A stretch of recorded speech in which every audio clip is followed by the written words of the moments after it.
turistave që vishin frekuentoj shumë fshati, sepse këtu kemi edhe një natyrë shumë të bukur, natyra shumë e bukur, na e ka falë Zoti një natyrë të bukur. Na kanë lënë gjyshrit tonë, edhe kastra gjyshrit tonë, na kanë lënë një pasuri shumë të madhe, një fjalë me këto shtëpi të bukura, me këtë fshat të bukur. Edhe mendova që mos e braktistash fshatin, thash, por do të vi thash edhe familjen, edhe shtëpinë time, thash mos e braktisi thash. Do të vi thash ta vethash për punë thash të. Si shoh kohën vitit 2015, 2016, i shifsha këto të huajt vishin. Mali e kemi shumë bukur, pjesën e malit të Bjeshkës. Tash është bërë dhe shtegu i bukur, tash shtegu Hike Scardus Trail quhet, që i thonë në anglisht, unë se di gjuhën në anglisht. Është bërë dhe një shteg biçikleta, është bërë shumë i bukur. Kjo frekuentohet shumë, me thonë drejtën, tash. Po edhe atëherë në të komi fjalë që isha pa filluar, i mesha këto, i fuqa në shtëpi brenda. Për një kafe, për një çaj, për një dhall, për një diçka kështu.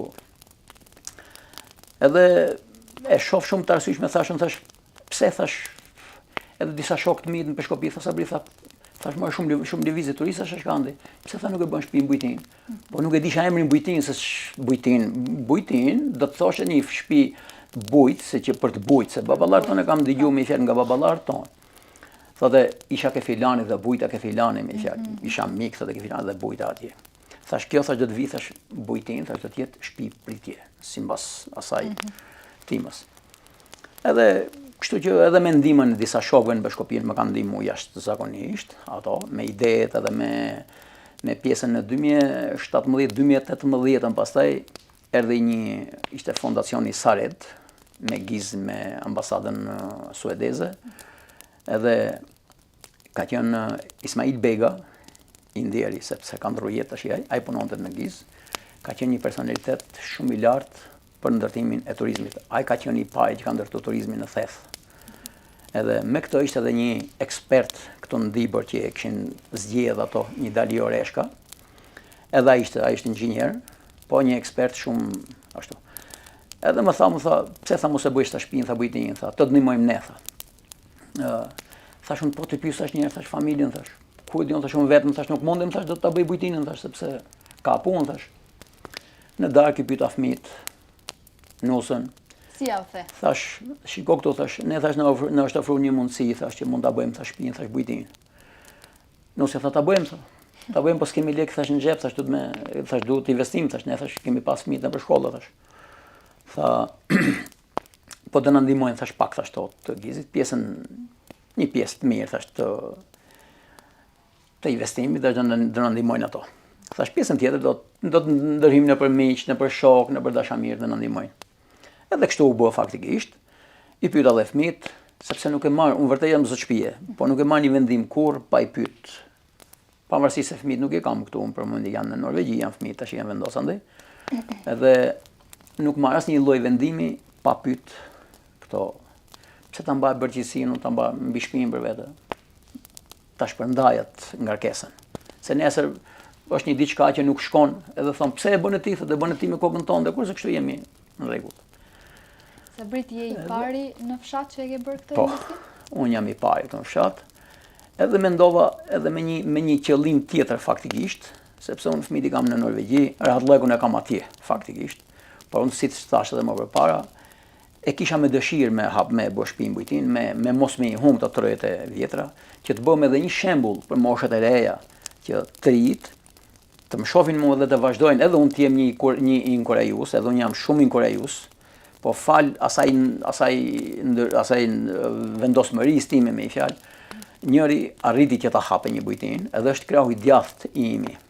Sepse ne i ndajmë për gjysmë njerëz, kur na vinë ka shumë njerëz i bie tek unë i çoj aty këtë kaj, me fjalë njerëz nuk ngelin pa shërbim, por kemi akoma nevojë për një 2-3 Bujtina të tjera, po shpresojmë që dhe ato do binden, sepse ma merr mendja që kanë nevojë për pak lek për të investuar, sepse janë njerëz të varfër, nuk janë njerëz të pasur që të mund të bëjnë një investim të madh.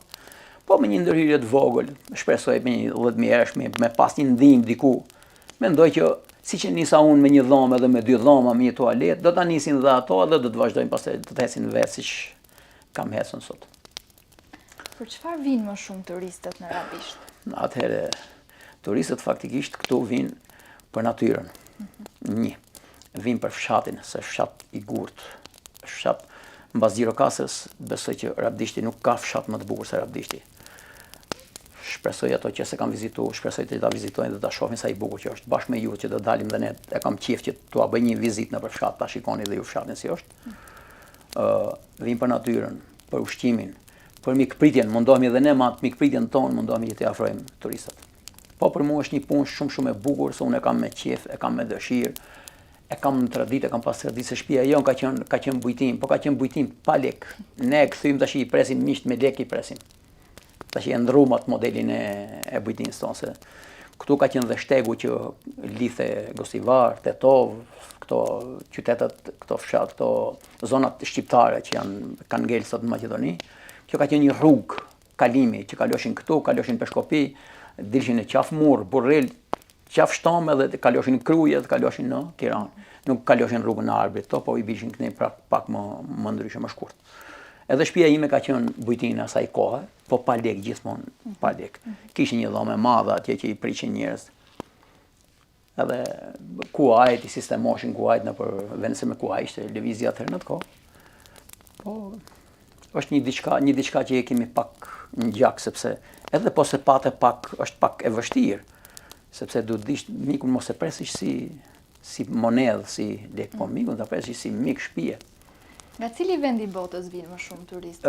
Këtu tash janë nga Gjermania, Austria, pjesë e Evropës, por nga gjithë bota më kanë ardhur. Nga Alaska, nga Kina, nga Japonia, nga Brazili, nga Kili, nga shumë vende të botës, nga vendet më të largëta të botës, unë kam pas njerëz. Po mirë, mban me ndonjë koment të bërë nga ata që të ka bërë përshtypje për bujtinën tënde? Ato kam miq që jemi bërë miq tash me to, sepse edhe ai slogani i punës tonë, i shtëpisë tonë, i kësaj familjes tonë ka qenë gjithmonë që të vish si mik edhe të largohesh si i familjes.